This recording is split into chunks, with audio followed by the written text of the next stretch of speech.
Banyak orang ingin mantannya atau seseorang yang pernah dekat kembali merindukannya. Penasaran tentang apa yang harus dilakukan tanpa perlu mengejar duluan. Dalam video kali ini, kita akan mengajarkan bagaimana cara untuk membuat seseorang merindukanmu tanpa harus kamu mengejar mereka. Pertama, mengapa kita takut diabaikan? Manusia pada dasarnya adalah makhluk sosial. Kita terhubung melalui kata-kata, sentuhan, perhatian, dan pengakuan. Ketika orang yang kita cintai atau hargai tiba-tiba memilih untuk mengabaikan kita, muncul perasaan yang sulit didefinisikan. Rasa hampa, sakit hati, dan bahkan kecemasan. Tetapi, mengapa diabaikan terasa begitu menyakitkan? Secara psikologis, diabaikan melukai kebutuhan dasar kita sebagai manusia untuk merasa diterima dan dihargai. Dalam hubungan pasangan, ini bahkan lebih intens. Ketika pasangan memilih untuk diam atau menjauh, kita mulai mempertanyakan diri sendiri. Apakah aku melakukan sesuatu yang salah?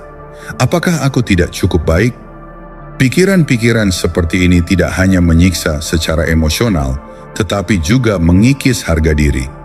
Namun, jika kita melihat dari perspektif Stoik, reaksi seperti ini menunjukkan ketergantungan yang berlebihan pada validasi eksternal. Marcus Aurelius pernah berkata, "Jika seseorang mengabaikanmu, itu adalah urusan mereka, bukan dirimu." Pernyataan ini mengajarkan bahwa perilaku orang lain terhadap kita tidak sepenuhnya berada dalam kendali kita. Ketika kita membiarkan perasaan terluka karena diabaikan, kita sebenarnya sedang memberikan kendali atas kebahagiaan kita kepada orang lain.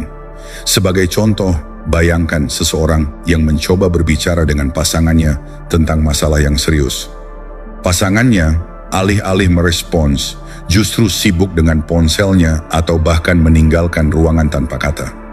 Dalam momen seperti ini, respons alami kita mungkin adalah marah, terluka, atau mencoba lebih keras untuk mendapatkan perhatian. Namun apa yang sebenarnya terjadi? Kita kehilangan ketenangan kita sendiri, mencoba melawan sesuatu yang berada di luar kendali kita. Stoikisme mengajarkan untuk memusatkan perhatian pada apa yang dapat kita kendalikan, reaksi kita sendiri. Mengapa kita takut diabaikan? Karena kita percaya bahwa kebahagiaan kita bergantung pada pengakuan orang lain. Padahal, kebahagiaan sejati berasal dari dalam. Pengalaman pribadi sering menjadi pelajaran terbaik. Seorang teman pernah bercerita tentang masa sulit dalam pernikahannya. Selama beberapa bulan, dia merasa diabaikan oleh pasangannya, yang selalu sibuk dengan pekerjaan dan jarang meluangkan waktu untuk berbicara dengannya. Awalnya dia mencoba segala cara untuk menarik perhatian, dari berdebat hingga menulis surat panjang. Namun tidak ada yang berhasil. Akhirnya dia memilih untuk berhenti mencoba dan fokus pada dirinya sendiri. Membaca buku, mengeksplorasi hobinya, dan belajar menerima situasi. Anehnya, saat dia mulai membangun kehidupannya sendiri, tanpa bergantung pada perhatian pasangannya, dinamika hubungan mereka berubah. Pasangannya mulai memperhatikan transformasi itu, dan secara alami kembali ke dalam hubungan. Pelajaran dari cerita ini adalah bahwa ketika kita berhenti takut diabaikan, kita mengambil kembali kendali atas hidup kita. Tidak ada yang lebih kuat daripada menunjukkan bahwa kebahagiaan kita tidak tergantung pada bagaimana orang lain memperlakukan kita. Sebagai penutup, mari renungkan kalimat ini. Mereka yang mengabaikanmu tidak pernah benar-benar memahami nilaimu. Tetapi jika kamu memahami nilai dirimu sendiri, tindakan mereka tidak lagi memengaruhimu. Diam bukanlah tanda kelemahan, ia adalah tanda penguasaan diri.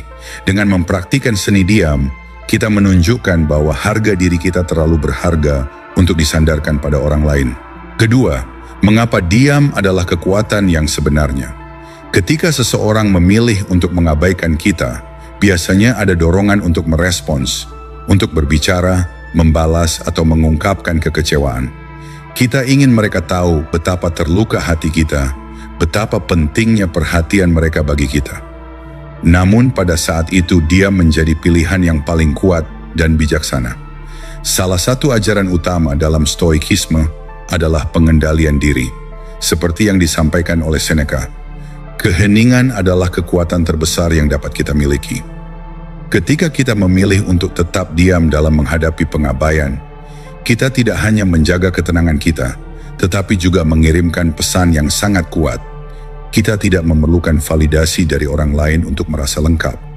Diam adalah tanda dari kekuatan internal, kebijaksanaan, dan penguasaan diri. Contoh nyata dari kekuatan diam dalam hubungan dapat ditemukan dalam banyak cerita kehidupan. Ada pasangan yang sering berdebat, saling mengkritik, dan merasa bahwa setiap konflik harus diselesaikan dengan kata-kata. Namun, seringkali kata-kata hanya memperburuk situasi. Dalam momen ketika salah satu pasangan merasa diabaikan atau terluka, ketimbang merespons dengan amarah atau mencoba berbicara panjang lebar, memilih diam untuk beberapa saat bisa memberi ruang untuk refleksi dan ketenangan. Diam ini bukan untuk menjauh, tetapi untuk memberi jarak emosional yang memungkinkan kedua belah pihak merenung. Salah satu kisah terkenal yang menggambarkan kekuatan diam adalah kisah Marcus Aurelius, seorang kaisar Romawi dan filsuf Stoik. Pada suatu waktu, dia menghadapi tekanan besar dalam pemerintahannya, termasuk dari para pejabat yang tidak setuju dengan kebijakannya. Alih-alih membalas dengan kata-kata keras atau sikap defensif, dia memilih untuk menulis catatan kepada dirinya sendiri sebagai cara untuk mengolah emosinya. Dalam catatannya, dia sering menekankan pentingnya ketenangan dalam menghadapi perbedaan pendapat dan pengabaian. Dia menulis, "Apa yang tidak dapat kamu kendalikan, jangan biarkan menguasaimu. Lihatlah segala sesuatu dengan pikiran yang tenang dan hati yang terbuka." Kekuatan diam tidak hanya terbukti dalam konteks hubungan pribadi, tetapi juga dalam dunia profesional. Ketika seseorang mencoba untuk memprovokasi kita atau mengabaikan kontribusi kita, respons terbaik seringkali adalah tetap tenang dan fokus pada tujuan kita sendiri. Diam memberi ruang untuk fokus pada hal-hal yang lebih besar dan lebih penting. Ini adalah pengingat bahwa kita tidak perlu terjebak dalam permainan ego atau menjadi korban dari tindakan orang lain. Kembali ke dalam konteks hubungan, diam juga mengirimkan pesan kepada pasangan bahwa kita menghormati diri kita sendiri. Ketika kita tidak tergoda untuk merespons dengan amarah atau keluhan, kita menunjukkan kedewasaan dan kepercayaan diri. Ketenangan ini memberi waktu bagi pasangan untuk merenung dan melihat situasi dengan cara yang lebih objektif. Diam bukanlah cara untuk menjauh, tetapi cara untuk menjaga kedamaian batin. Dalam diam, kita memberi kesempatan bagi diri kita dan pasangan untuk menemukan kembali keseimbangan emosional. Tentu saja memilih diam bukan berarti kita harus menahan perasaan kita untuk selamanya. Stoikisme juga mengajarkan pentingnya ekspresi diri dan berbicara dengan bijaksana ketika waktunya tepat. Namun, memilih untuk tidak berbicara dalam situasi tertentu adalah tanda kebijaksanaan, bahwa kita memahami bahwa tidak semua situasi memerlukan kata-kata. Kadang-kadang, kata-kata hanya mengaburkan inti dari masalah. Ketika kita belajar untuk memberi waktu pada diri kita sendiri dan pasangan untuk merenung, kita membuka ruang untuk penyembuhan. Ini adalah kesempatan untuk merenung dan menemukan cara terbaik untuk melanjutkan hubungan. Baik itu dengan memperbaiki komunikasi atau bahkan dengan memutuskan untuk berjalan di jalan yang berbeda. Kekuatan dalam diam terletak pada kemampuannya untuk memberi jarak emosional yang diperlukan untuk pertumbuhan. Sebagai penutup untuk poin ini, mari ingat sebuah pepatah Stoik lainnya. Kita tidak bisa mengubah arah angin, tetapi kita bisa menyesuaikan layar. Dalam hubungan, kita tidak bisa selalu mengubah perilaku pasangan kita, tetapi kita dapat memilih bagaimana kita meresponsnya. Diam adalah layar yang kita pilih untuk menyesuaikan perasaan kita dengan situasi yang ada. Dalam diam, kita mengendalikan perasaan kita sendiri dan menjaga kedamaian batin. Ketiga, mengapa pengabaian bisa menjadi pembelajaran? Dalam hubungan apapun, baik itu romantis, pertemanan, atau hubungan keluarga, pengabaian seringkali terasa seperti pukulan langsung ke hati. Ketika seseorang yang kita percayai dan sayangi memilih untuk mengabaikan kita, dunia seakan-akan runtuh. Kita merasa ditinggalkan, tak dihargai, dan seringkali merasa bahwa kita telah gagal dalam menjaga hubungan itu. Namun ketika kita merenung lebih dalam dan mengambil langkah mundur, pengabaian bisa menjadi pelajaran berharga yang mengajarkan kita lebih banyak tentang diri kita sendiri dan cara kita berhubungan dengan orang lain.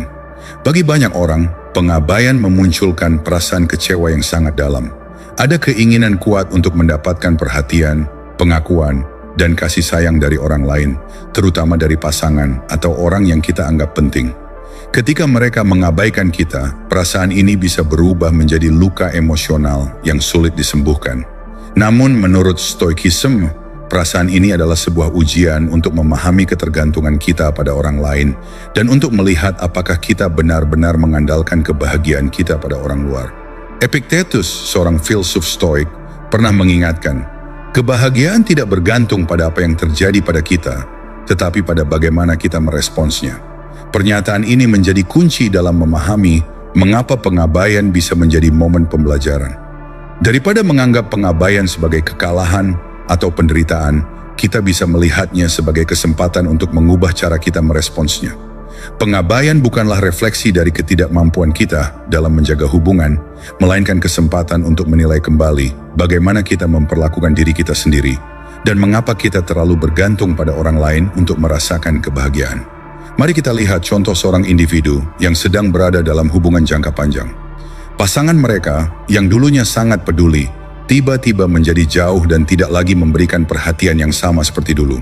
Pada awalnya, individu tersebut mungkin merasa marah atau kecewa, bahkan merasa tidak dihargai.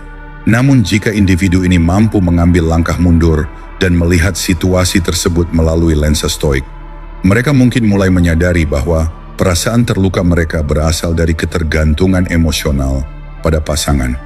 Mereka bergantung pada perhatian dan kasih sayang pasangan sebagai sumber utama kebahagiaan mereka.